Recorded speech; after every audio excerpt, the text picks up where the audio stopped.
आज केलुहट के मेरे गुरु भाई देवन जी के घर के प्रसाद में हम सभी भाई बहना उपस्थित हैं और उपस्थिति की एकमात्र वजह है, एकमात्र कारण है मेरी गुरुवर सरकार की वार्ता। और वार्ता के पहले बैठक हम सभी भाई बहना बैठे हुए हैं और यहाँ बैठने का मेरा और आप सबों का भी एक ही रीजन होगा।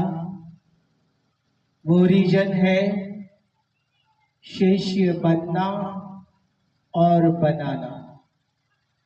भाई बहना हम तनी गौर करें, इस कालखंड के महामानव ने कहा कि बाबू शिव की शिष्यता, शिव की शिष्यता और प्रथम विधाई में ही हम सबों को कहा गया कि मन ही मन, मन ही मन उस परम सत्ता से आप गुजारिश करेंगे, आप निवेदन करेंगे, फरियाद करेंगे कि सरकार मैं आपका शिष्य हूं।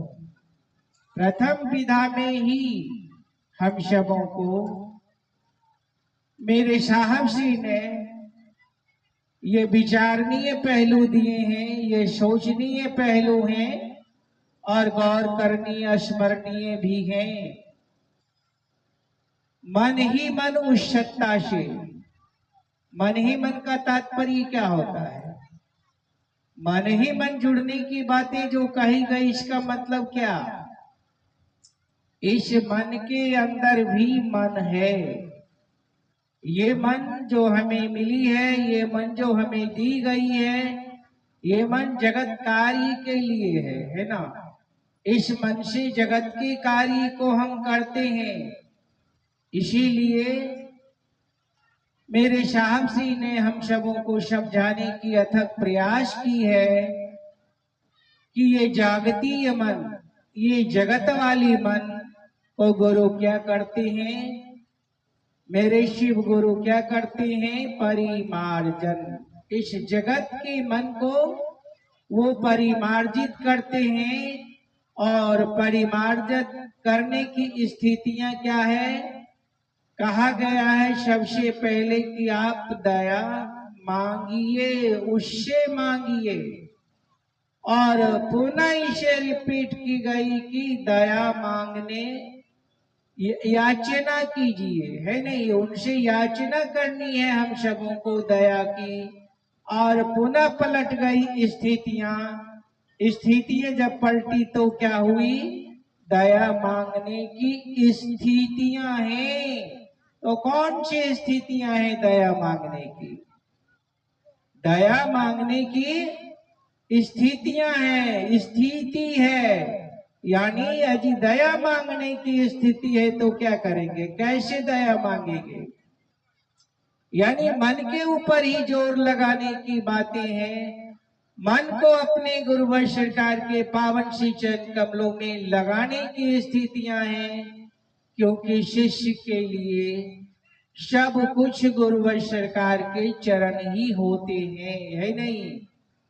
तभी कहा गया, हमारे संत शिरोमणि बाबा तुलसीदास ने लिख भी दिया, श्री गुरु पद नख मणि गण ज्योति, सुमिरत दिव्य दृष्टि ही होती। सुमिरन की बातें और मन ही मन की बातें, दोनों बातें एक ही हैं, इसमें कतई भेद नहीं है। इसीलिए इस कालखंड के महामानव ने भी कहा कि उस परम गुरु से, उस महागुरु से, उस गुराधिपति शिव से आप मन ही मन याचना करें, मन ये निवेदन करे, मन ये स्वीकार करे कि सरकार आप तो मेरे हैं, लेकिन मैं आपका होना चाहता हूं। मेरा मन आपकी परिधि में लग जाए, मेरी मन आपकी परिधि में पहुंच कर ले, और इसके लिए आपकी दया यानी आपकी मदद, आपके सहारे की जरूरत है। जब तक आप इस चंचल मन, प्रपंची मन को परिमार्जित नहीं करेंगे, तब तक ये मन आपकी परिधि में परिधिष्ट नहीं होगी। इसीलिए हम सब उस महागुरु से, उस गुराधिपति शिव से प्रथम फेज में, प्रथम विधा में दया की याचना करते हैं। और ये लाइन साहब श्री की है, जिसने उस शिव को इस धरा पे उतारा, जिसने उस शिव को इस जन जन के दिलों में उतरने के लिए मजबूर किया, ये सारा श्रेय इस कालखंड के महामानव को जाता है। इसीलिए हे भाई और हे बहना, हम और आप उस महामानव की वाणियों को अपने विचारों में लाएं। जब तक हमारी विचारें प्रगाढ़ नहीं हो जाती है, जब तक हमारी विचारें घनीभूत नहीं हो जाती है, और ये लाइन, ये वाणियां भी उस महामानव की ही है। उन्होंने ही कहा कि व्यक्ति के अंदर मन विचारों की मशीन है। सबसे पहली बातें, मन विचारों की मशीन है। हम और आप थोड़ा सा गौर करेंगे, मन यदि विचारों की मशीनें हैं तो उस मन में कौन सी विचारें डाली गई है, कौन सी सोच को डाली गई है, क्या विचारों को उसमें पलने दिया गया है, जिस पर विचारें प्रगाढ़ होगी, घनीभूत होगी। और जब वो प्रगाढ़ और घनीभूत होगी तो क्या होगा, वहीं से भाव का जन्म होता है, वहीं से भाव पनपती है, वहीं से भाव चलती है। और भाव से ही काम नहीं चलने को है, क्योंकि मेरे गुरुवर सरकार प्रेम के वश में है, प्रेम के वशीभूत होते हैं।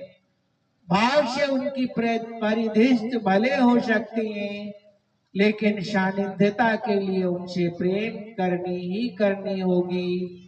जिसकी पहली सीढ़ियां हैं, मन विचारों की मशीन है, और उस मन में ये बार बार पलने दिया जाए, मेरे गुरु शिव।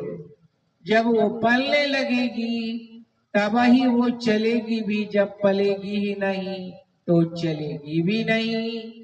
आइए बात, सारे भाई बहना हमारे दूर दराज से चल के आए हैं, कहने को तो बहुत कुछ है, लेकिन उन्हें सुननी है, उन्हें समझनी है, और यहाँ से गठरी बांध कर ले जानी है, जो गठरियां दिखेगी नहीं किसी अन्य को, है नहीं, वो गठरिया किसी अन्य को नहीं दिखती, लेकिन जो भाई बहना उपस्थित हैं वो जरूर ले जाएंगे।